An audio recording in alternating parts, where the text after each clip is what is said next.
Alright, this is a lesson on exponential growth and decay. Properties of exponential growth functions. As the independent variable increases by a constant amount, the dependent variable increases by a common factor. Now, for example, in this case, what you see is that this graph is increasing as we go from left to right. The y values are increasing. This is an increasing exponential function, also known as a growth function. And this is the asymptote here. It's a dotted line where the graph approaches but does not touch, also known as an asymptote. This asymptote exists on every exponential graph. Next, we're going to look at an example on determining the type of function and to justify your reasoning. Now, in this course, we have looked at linear functions as in a table of values, quadratic functions in a table of values, and today we're going to look at exponential. But we have to review some of the concepts. So here is one of the functions here, and you're asked to determine the type of function. If you're given a table and you need to determine the type of function, you have to do the delta x and delta y tables. Delta x, you need to know that the x's are going in a pattern. And these x's, lucky for us, are going in a pattern. And so we have the same values for delta x. We can now go and do the delta y. Delta y means that we're looking to see how the y's go in a pattern. The y's in this case are going down by 5, down by 7, down by 9, down by 11. We can see that the delta y values are not the same. So we continue on the pattern and go to delta delta y. Delta delta y, the pattern of the numbers is minus 2, minus 2 again, and minus 2 for the last one. And that's right, folks. You should see that delta delta y values are the same. So therefore, we can say that this table represents a quadratic function because delta x and delta delta y have the same values. And that's going to be important, folks, that you're able to tell the type of function. Moving on, another table. This time we have a linear function. How do we know? Well, we're going to look at this example right now. Again, we look at delta x and we see that the x's go in a pattern. Wonderful. We now do delta y, and delta y also goes in a pattern. Ah, folks, that's why we know that this is a linear function. So this table represents a linear relation because delta x and delta y are the same. Now, we're not done yet, folks, because we have yet another one to look at. Now, what kind of function do you think this one's going to be all about? Well, we'll just see that in just a second.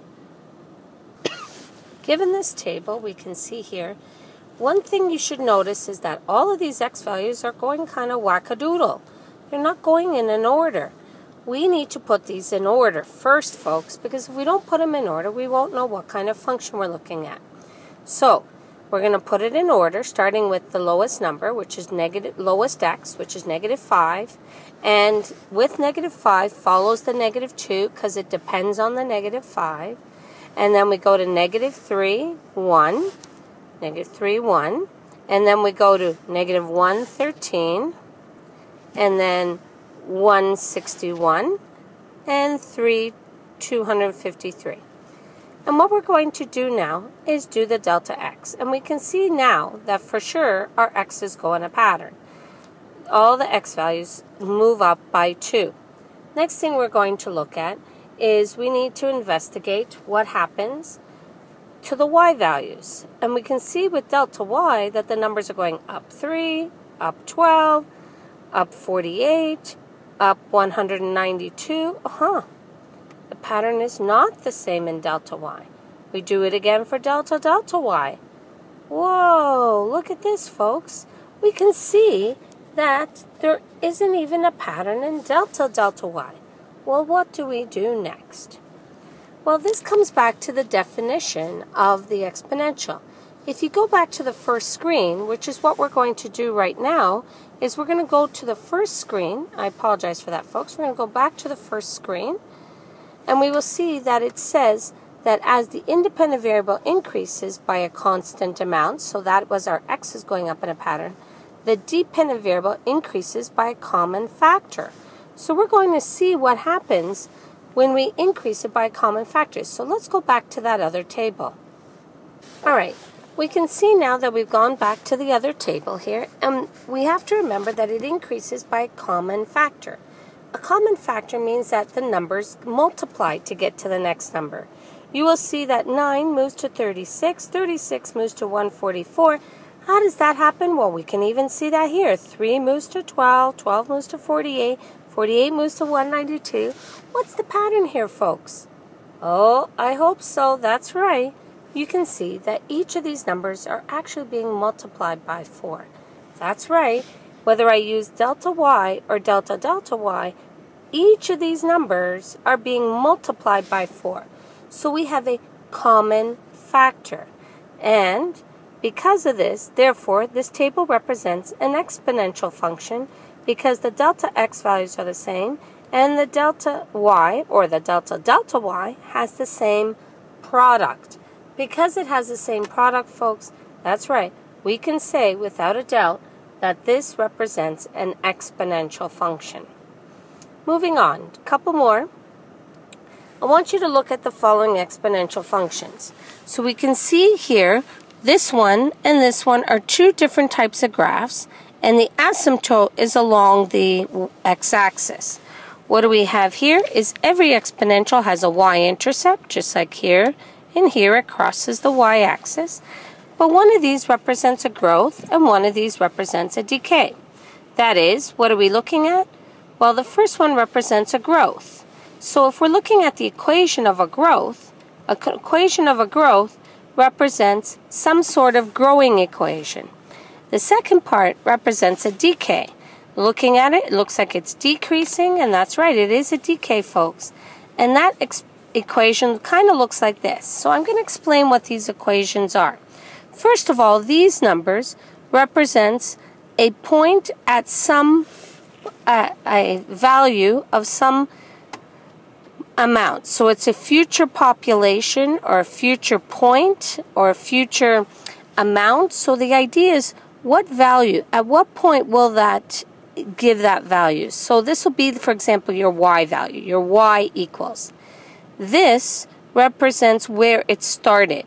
The starting value is going to be an example right here where it hits the y-axis. So if you have a number that's here, okay, and it looks like this, what these equations represents is how we can get a growth or decay. And we're going to look at word problems that involve this. So if this is not really having you understand it, I want you to remember what this part right in here means. 1 plus r represents a growth because we start with 100% plus a certain rate of percent in growth. A decay will start with 100% and subtract a rate of decay. So we have a rate of decay, all right, and that we're going to look at. Now, n represents a number of growth or decay periods of a certain amount of time. Now this can be very, very confusing. It's a lot easier to look at this when we look at word problems. So, looking at page 440. Hi. Okay, so the value of my car was purchased for $25,000 when I purchased it. The car depreciates, so depreciates means going down at a rate of 25% each year. So if we want to, and then looking at the next one, it talks about half-life. Then the last one says reduced by. So all of these indicate that these are an example of exponential decay.